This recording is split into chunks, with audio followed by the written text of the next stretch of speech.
let me tell you. And if you haven't looked at the website or whatever, this was on the website, I believe, and also in the newsletter. And then also, I think, Jasmine, you put it out on Facebook. So this is kind of a nutshell of what I wrote for that.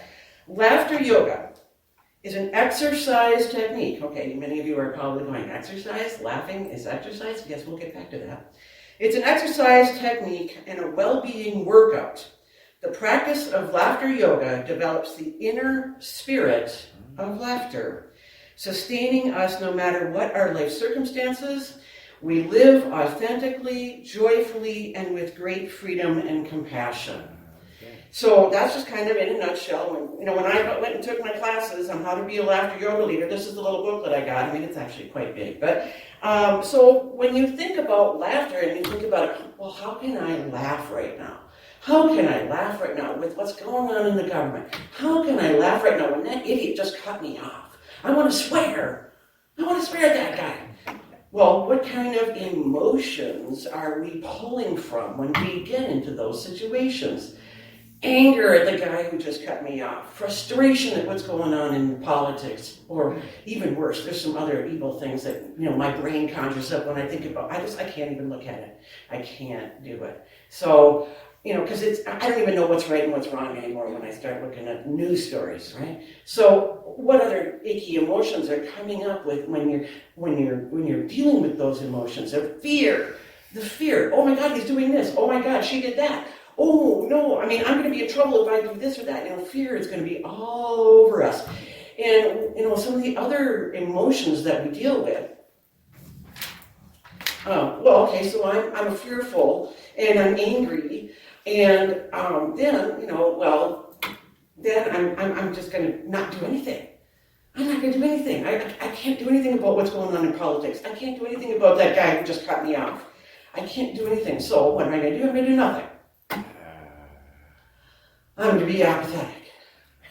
And I'm just going to stand by and watch it all happen in front of me, and I'm not going to care. And then, of course, I'm going to get the angry part, because, oh my God, you cut me off again. So all of these icky emotions. Okay, so when you look at the emotions chart, this is something that we talk a lot about, the vibrations that we're sending out into the universe. Where are we when we're doing the fear and the anger and the grief of losing something? Well, of course, the other day I saw it on Facebook, and of course it's true, that Trump is cutting back on EPA guidelines. So we don't care how dirty our water gets. And I'm going, oh my God. Right. Really? Well, that's fearful to me. And it makes me feel bad. And I don't like feeling bad. And I get angry over that. And so, but what can I do? I can't do anything. So I'm feeling apathetic.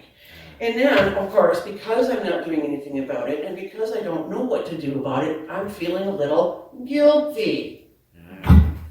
Oh my God, I hate that word. My mother, being the good Catholic that she was, really had the guilt trip thing down. I mean, she would put you down in a guilt trip without even saying a word. I mean, just a look. And it was over. I mean, I was done. I was off the count. I was feeling like, oh my God, I really did something wrong. So the guilt thing is really easy for me to slip into when I'm not paying attention. And then, of course, at the very bottom of this pyramid is shame. Shame. And one of the things that happens when we, as nice Minnesotans, fall into when we laugh out loud in a crowd where no one else is laughing, is we kind of pull out that shame card. Shut up, Sue. Okay. Well, let's reverse that. It's time to reverse that, because we don't want to be at the bottom of this pyramid. We want to be at the top, which of course is enlightenment. Well, I know that when you think about people who are enlightened, for me, it's like I see these people like Sadhguru, whatever, I can't remember his name, but whenever I see him, doing his talk, he's wearing the turban and he's sitting cross-legged and he's talking nice and soft and in a calm and respectful voice. And then you look at the monks in their little temples sitting for 18 hours a day and cross-legged and, whatever they chant, they're just sitting. And you think about it, I mean, are they smiling? Do they look happy to you? They don't look happy to me. However, and I do agree, what you said about what JD said last week is that we have to quiet ourselves down to get to that inner still voice that tells us what's going on. Because it all comes from within. We got to, remember that it all comes from here. We got to get out of here and put it down here. Yeah. But, I still think that these people who are sitting around and chanting or meditating for 18 hours a day, I bet you their butt gets really sore. I mean, come on! There are other people, and you see these images of enlightened people doing these things that require silence. Well, that's cool. We got to have the silence now and again. But how do we get to that still voice in an emotional state that is more accessible to the enlightenment? Yeah. From enlightenment down, we have peace, we have joy, we have love, we have acceptance, willingness, neutrality, and then we go down to neutrality, courage, and pride, and then we get into the icky ones again. But happiness and joy are out there at the top of the list that we need to attain those to get even closer to enlightenment. And how do we do that? Well, you know where I'm going with this, right? Laughter yoga, or just laughter in general, okay? How many times have you lately just laughed for no reason? Wow. Yeah, sometimes it's really hard to get there, okay? So it's not something that we do on a daily basis, but we should. Why? Why? It's, even if we have nothing to laugh about, we can fake it. We can fake it till we make it. That's the big thing. Some of you in different programs might hear fake it till you make it. It works. Be happy. Even if you're not feeling happy, get into a happy mood. Start laughing for no reason. Why? Because it raises your energetic and emotional and physical and biological well-being. It brings it up here. It brings it to the stratosphere. Now, just a little bit of history about laughter yoga in itself. One of the main people that we talk about in our laughter yoga sessions is a man named Madan Kataria. Who the hell is that? He is the guy who, 25 years ago now, was a successful physician out there in Mumbai, right? And some days my brain doesn't remember everything. So Mumbai, and he's working his butt off, but he's not happy. Yeah. So he's writing a letter, or an article for a journal, and he's thinking about, well, what about laughter? Yes. What about laughter? So he goes and does research. He researches a whole bunch of different people. One of the first people he researches is a guy, I'm not sure if I'm going to pronounce this quite right, Dr. Hans Stellier. Okay, he wrote a book called The Stress of Life. And in that book, he talks about, the emotions. He talks about the emotions. He talks about how if we are in the guilt and the shame and the apathy and the grief and the fear at the very bottom of the pyramid, what we are in and what we are projecting is going to come back to us tenfold, right? Or maybe not tenfold, but it's going to come back to us through the universe. The universe is going to say, well, this is what you're feeling. Okay, I'll give you more of that. So he suggested that negative emotions, such as frustration or suppression or rage, they're all linked to adrenal exhaustion. So all of those things are making us sick. So what if we do the opposite? Start with happiness, start with joy, start with love and positive emotions. Bring the positive emotions back into your life and have that 100% up in the stratosphere of feelings, and that's what you're going to get back from the universe, right? So when that guy cuts you off, instead of swearing at him, what I've been doing lately is I laugh. Even if I'm faking it, I'm going to laugh. Why? Because it brings me joy. It brings me up to a higher level of emotional spirituality. Okay, so this Hans Stellier wrote this book, The Stress of Life, and he wrote about, this is like way back. He was born in 1907 and died in 1982, so we're talking, this book came out somewhere in the middle of that, and that's a few years ago.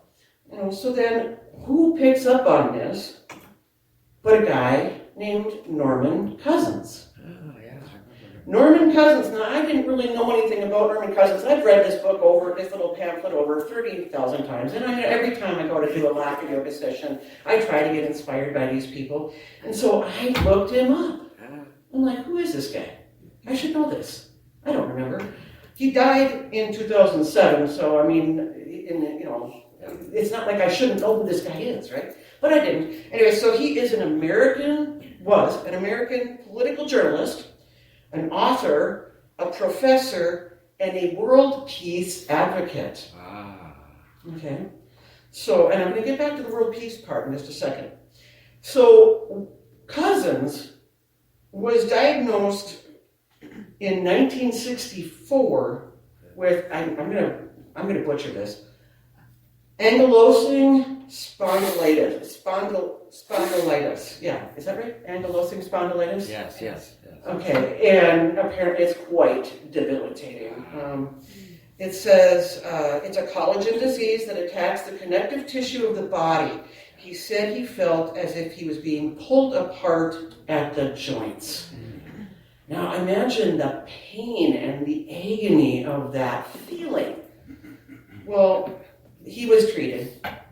They gave him morphine. They gave him drugs. They gave him all kinds of things, trying to alleviate at least the pain, because there's no cure for this, right?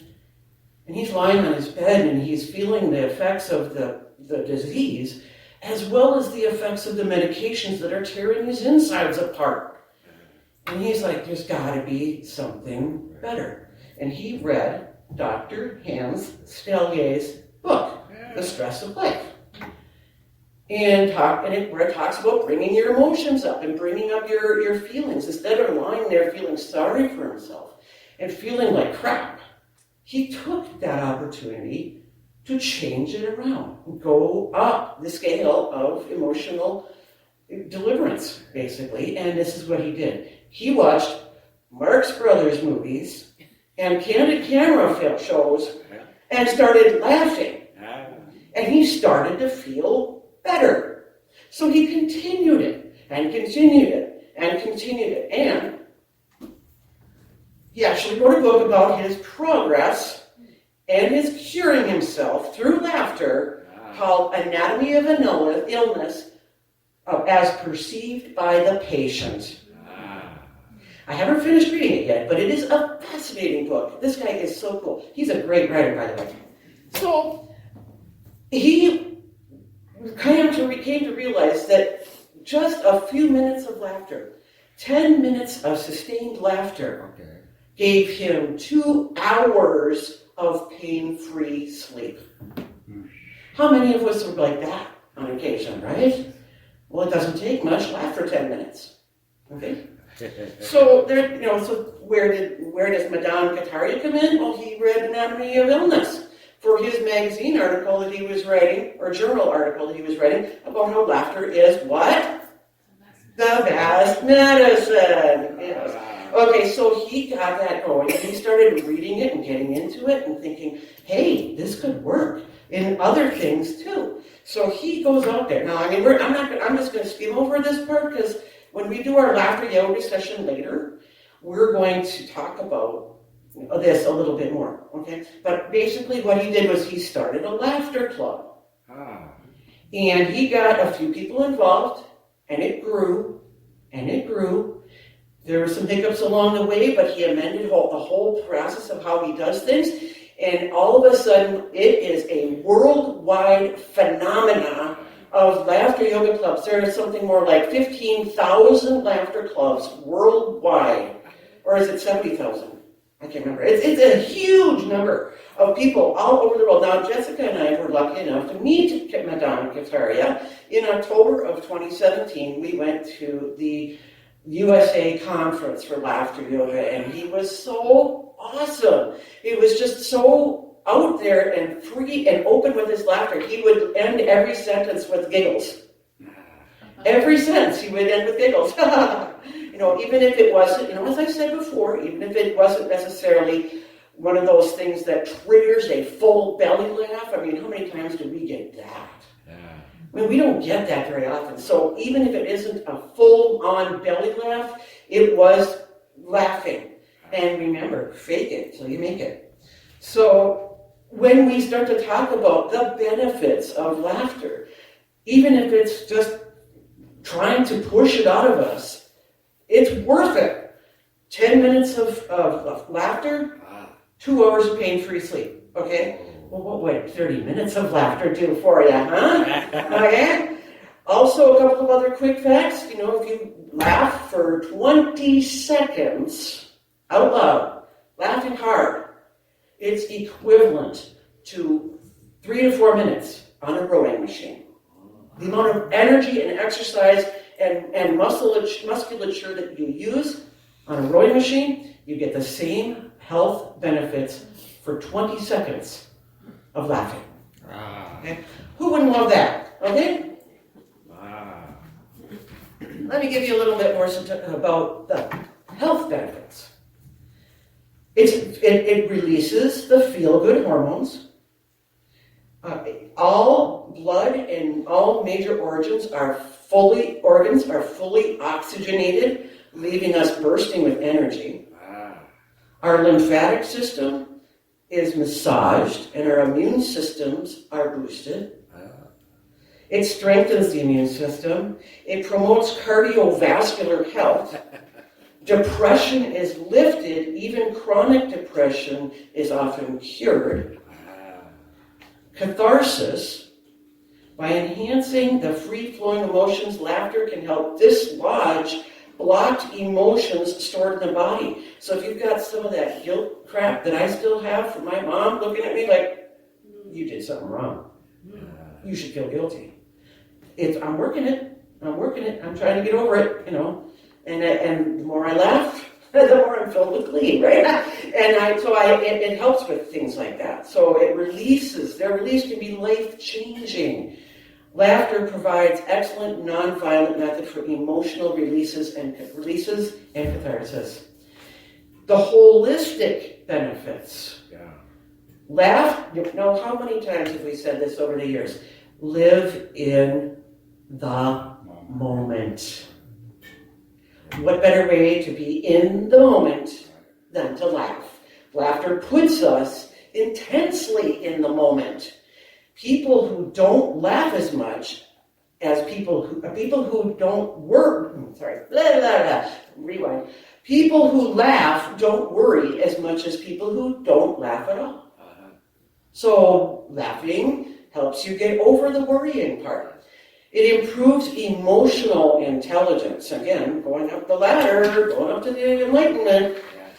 Laughter makes us feel good because it diffuses the 3 most painful emotions: fear, anger, and boredom. The bottom of the pyramid. We can get out of that bottom of the pyramid simply by laughing. Laughter lifts us up and makes life worth living. And laughter yoga aims to develop joyfulness. Yes.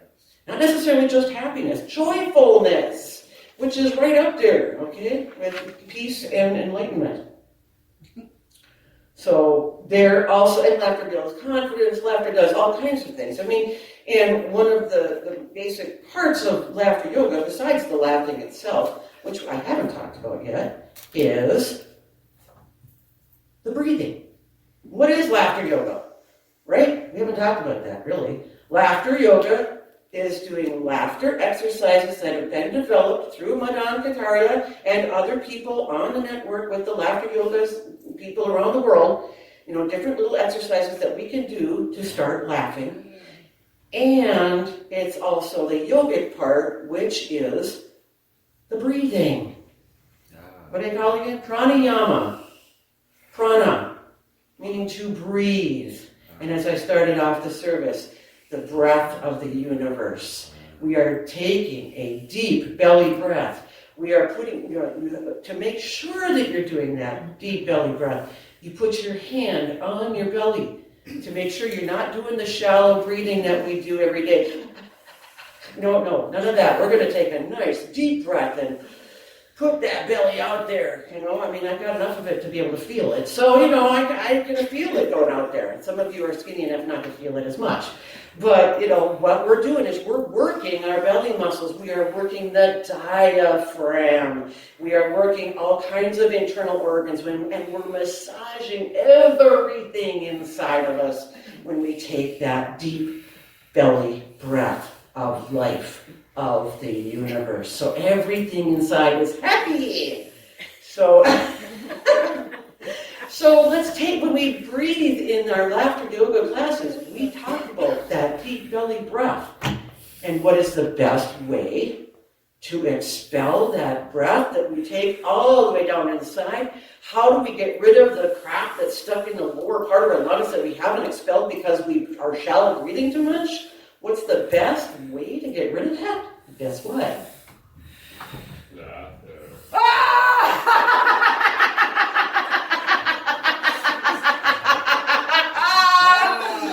Okay, now I had to breathe all the way out to get it all out. But what about that? Come on.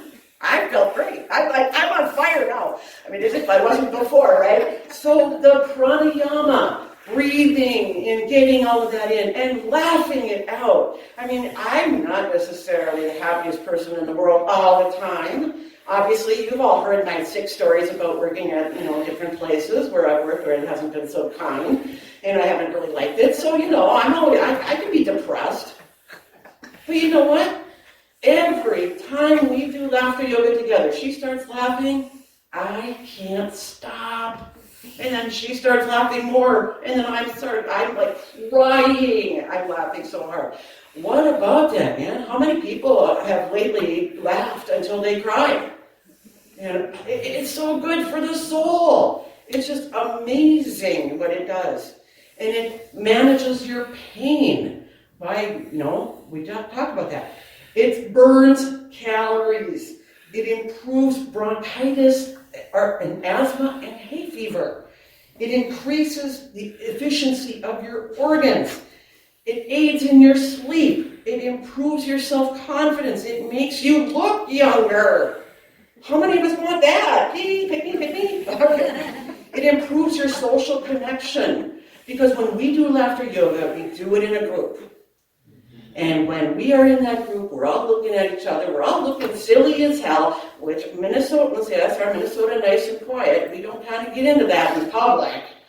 So when we do it in our laughter yoga sessions, we are all in together and we can make as much fun as we want. We can laugh till we are crying because that's good for the soul. It improves social connection because you're happier. If you're happier, you make friends easier. So come on, where's the benefit? There's so many benefits. I can't even list them all. It increases workplace efficiency if you have people happy at work. There are all kinds of studies. I could go on and on about all the different studies and different ways that laughter yoga is beneficial. But I think at this point in time, it's time to everybody have a standing up here. And we're going to just do a few short laughter yoga exercises to kind of give you an idea of how fun and easy it is. Now, granted, Right now, we're all standing here, you're all facing me. Usually we do this in a big fat circle, which we will get to in just a minute. But we're going to just do a few laughter yoga exercises where we can do it right here. And we can do it with each other, standing next to each other. So the first one we're going to do, and one of my favorite ones, is we're going to do namaste laughter.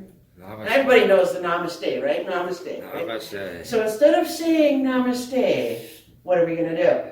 Laugh. We're going to laugh. So namaste, everybody. Ah! Now turn to your neighbors and laugh with them.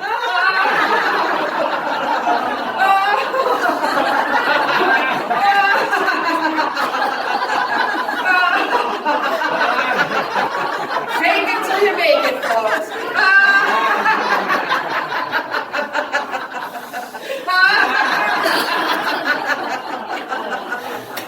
Now in laughter yoga, what we do, and then at that point is we say, very good, yay! Very good, yay! Very good, yay! So that brings us back to a little bit of a hand clapping. When you clap your whole hand, what is it again?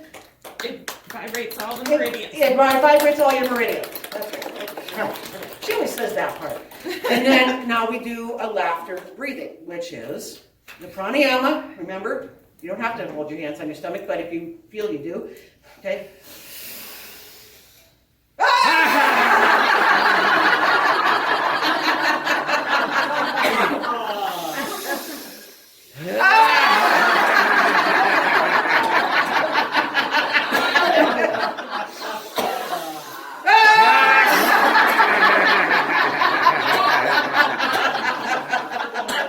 Now join me, let's do a few more. Up here.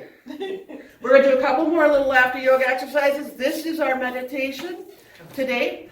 And think about it, with us bringing our higher vibrations up, we are also working on the people in the healing bowl or those that are not, that need our help.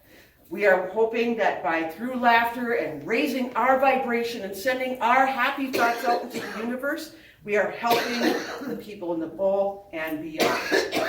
So what's the next one? Forgiveness. Okay, a bit really loud. You gotta do it over here.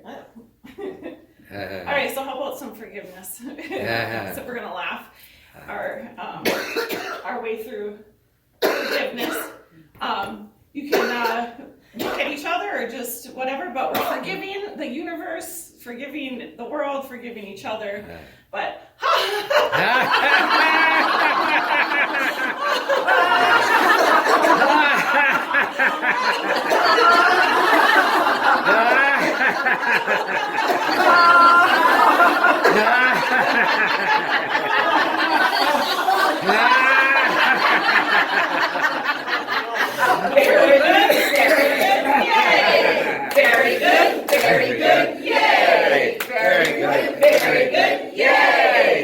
now another breathing exercise could be, since somebody mentioned spring, grab your favorite flower, pick it, and then smell it and breathe it in.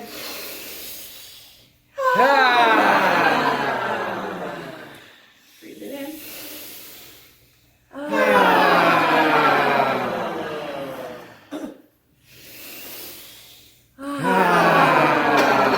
So lovely.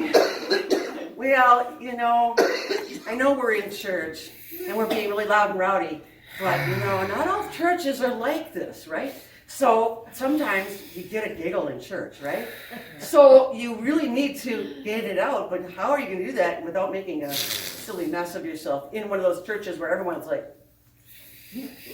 so you giggle and you giggle behind your hand.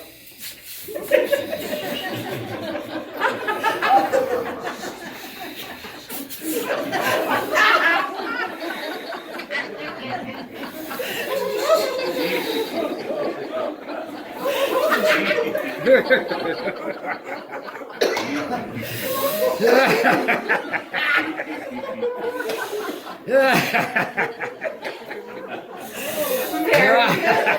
good, yay! Very good, yay! Very good, yay! Now, we're going to do some breathing, a little more breathing here. Nice deep breath in. I forgive everybody. Everybody forgives me. I forgive everybody. Everybody forgives me. I Forgive everybody, and and everybody forgives me. We're running kind of late, so. Okay. We're gonna do more of this downstairs after lunch, so, make sure that you join us with that. So at this point, I wanna wrap this up. We have there's so much to talk about with laughter yoga. It is so important that people laugh, even if you don't have anything to laugh about. Yes. Fake it till you make it. Yes, it is. And raise your vibration. Let's get up to that enlightened state through laughter. Thank you. Thank you.